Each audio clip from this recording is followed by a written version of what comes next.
When the First World War ended, the people of this village rebuilt their homes. They rebuilt their lives, but they never rebuilt their church.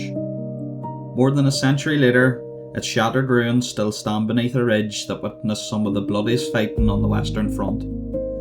Today, thousands of French soldiers lie buried here. Among them are a father and son. The father was killed during the First World War. The son would lose his life in the Second. Together, they now rest on the same ridge. Join me as we explore the ruins of Ablain-Saint-Nazaire, the vast memorial of Notre-Dame de Lorette, and the stories of sacrifice and remembrance that still echo across the battlefield today.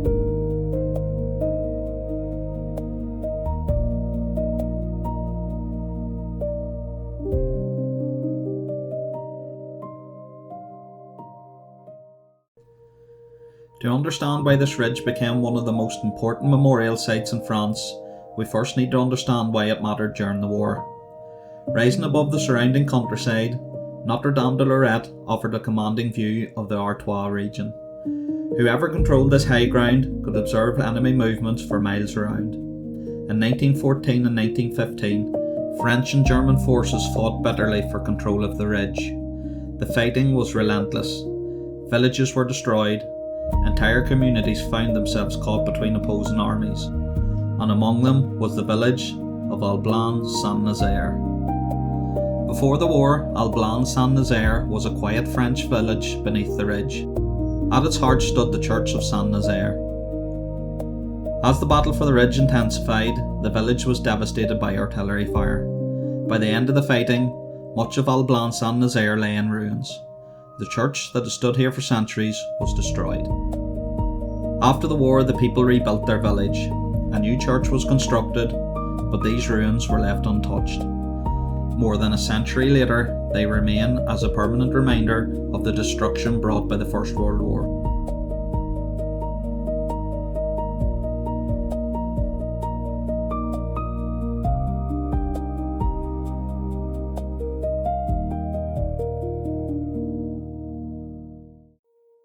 Above the ruined village stands one of the most important memorials in France, Notre-Dame de Lorette. Built on the ground where thousands of French soldiers fought and died during the Battle of Artois, today it is the largest French military cemetery of the First World War.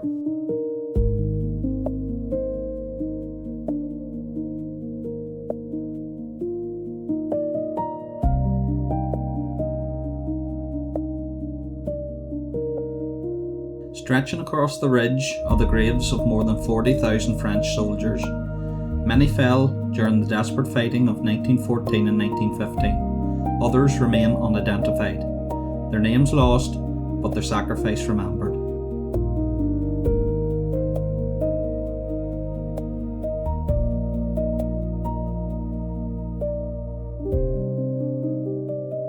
At the heart of the cemetery stands the Basilica and the Lantern Tower. Together they form the National Memorial of Notre-Dame de Lorette, a place of remembrance visited by families, veterans and visitors from across the world.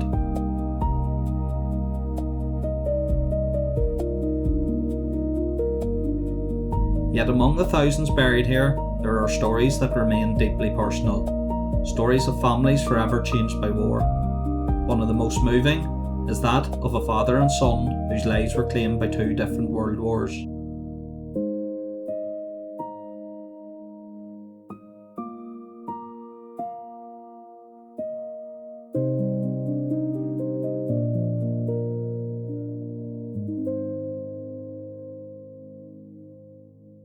The father and son who are buried here together are Anatole de Sars and Edmond de Sars. At first glance it appears just to be another grave among thousands, but the names tell a remarkable story. Anatole was killed during the First World War, and his son Edmond would later lose his life during the Second World War.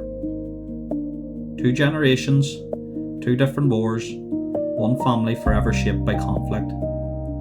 In a cemetery containing more than 40,000 soldiers, it is easy to become overwhelmed by the scale of loss. Yet stories like this remind us that every name represents a life, a family, and a future that was changed forever.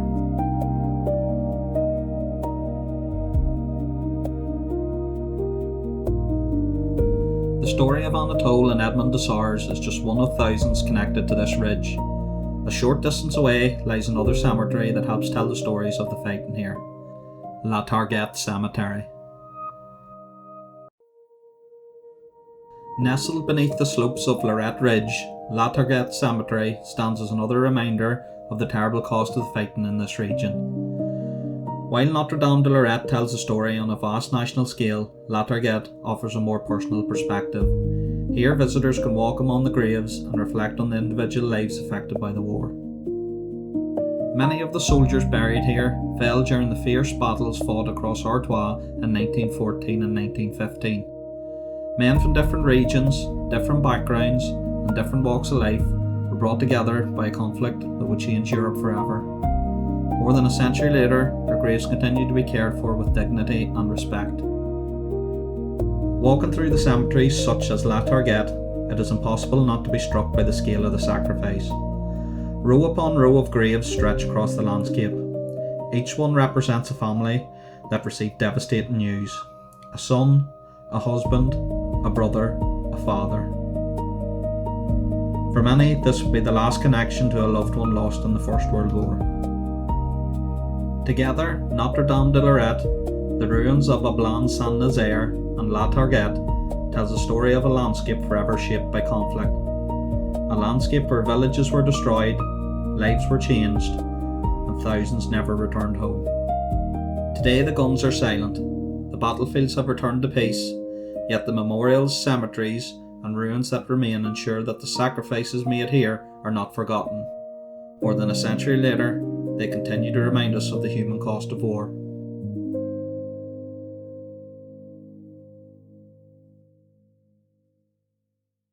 Thank you for watching. If you've enjoyed joining me on this journey through the battlefields of France and Belgium, please consider liking the video and subscribing to my channel.